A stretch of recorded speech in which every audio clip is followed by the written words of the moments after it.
This video will contain spoilers from the off, so remember, you've been warned. The first episode of the long-awaited show called The Idol has just been released, and it's safe to say that those early receptions that it got were very telling of the type of show that it was going to be. I'm not one to take IMDb at face value all the time, but when something gets in the 4s, there's clearly a reason, and this first episode definitely showed why it did get that original response. So I thought it would be worth breaking down and explaining everything that was wrong with it. So let's get into it. Here is Everything Wrong with the Idol Episode 1. Just to let you know, this video will contain spoilers. The best way to break this video down is by breaking it down into the main things that were wrong.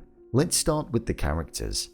One of my main issues with this first episode was the characters that we were shown. Absolutely none of them were likable, and they were all extremely two-dimensional. In fact, there was only one character that wasn't that bad, and it was Joss's assistant Leia, but she was portrayed to be the type of person that's as annoying as a fly buzzing around your ear when you're about to fall asleep, so she wasn't really that likable. She was just the best of a bad bunch, and showed an ounce of humanity. Nobody else did whatsoever. Not a single character in this show was likable, relatable, or showed any kind of human instinct. I don't know whether it's supposed to be telling of the industry itself, but I just found myself observing and not really connecting, which I think is quite a large issue when it comes to a TV show, especially when your main character is somebody who I feel the writers wanted us to connect with, be intrigued by her past traumas, and also feel sorry for her. It feels like she's going to be heading down a path of destruction due to the people around her, and I fear that I just won't care, because I don't really care about her now.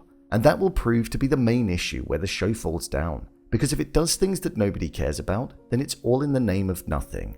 The dialogue that occurred between the characters almost felt satire at one point, especially the scene right at the end with the Weeknd's character Tedros. Watching it unfold was almost comical. It made no sense to me, and the metaphorical act that he was carrying out in allowing her to have a voice by cutting a hole in the item of clothing that was around her head was definitely not as powerful as they thought it would be, as when it cuts to black and the credits rolled straight after that, I was just baffled, confused, and genuinely thought to myself, what did I just watch?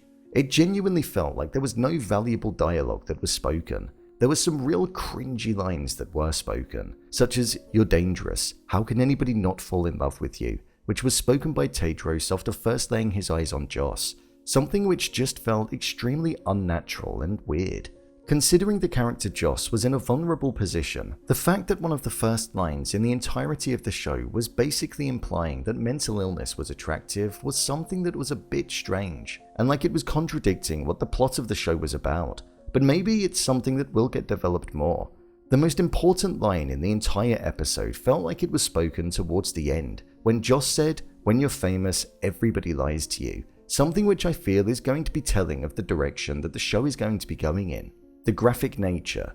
This show just felt way too graphic for its own good, to the point where it was almost unbelievable. It felt extremely deliberate and quite forced, so it tended to take away from the serious nature of the story that they wanted to put at hand. The idea of an artist questioning their integrity, not necessarily making the impact in the industry that they wanted to, struggling with the death of their mother in the past, and releasing their first piece of music since the tragic event could make quite an interesting story. But they've kind of just used that as a narrative, kept it in the middle, and just fluffed out everything around it, almost taking your focus off of the main story at hand. Don't get me wrong, a graphic scene can work when it's used right, but this from start to finish was just, let's see how much of that we can get in there and how much we can get away with. It's hard to take a story seriously when every couple of minutes you've just got montage scenes of drinking and intimate activities, so I feel that definitely went against the show.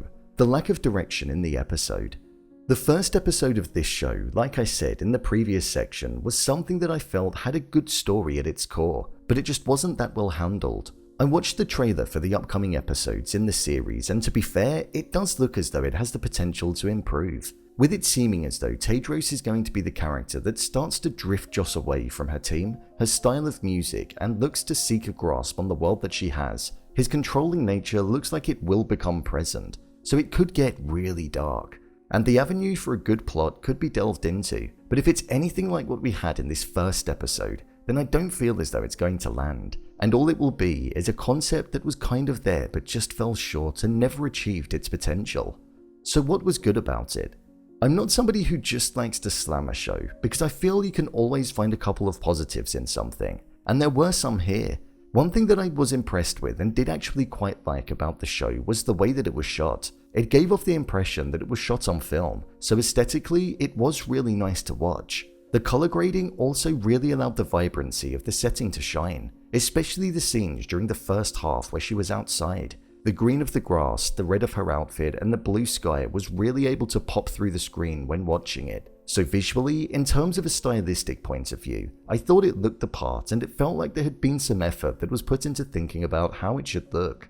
Another thing that I didn't think was that bad was the soundtrack that was behind it. Whilst it wasn't a score like Succession or many other great shows that are out there, the use of the right style of music that was kind of connected to Joss and her hatred for it was a cool way of not only matching the vibe of the show, but having the presence of the very thing that she hated being the backdrop to the show and the story as it was unfolding. So I thought it was quite a good choice.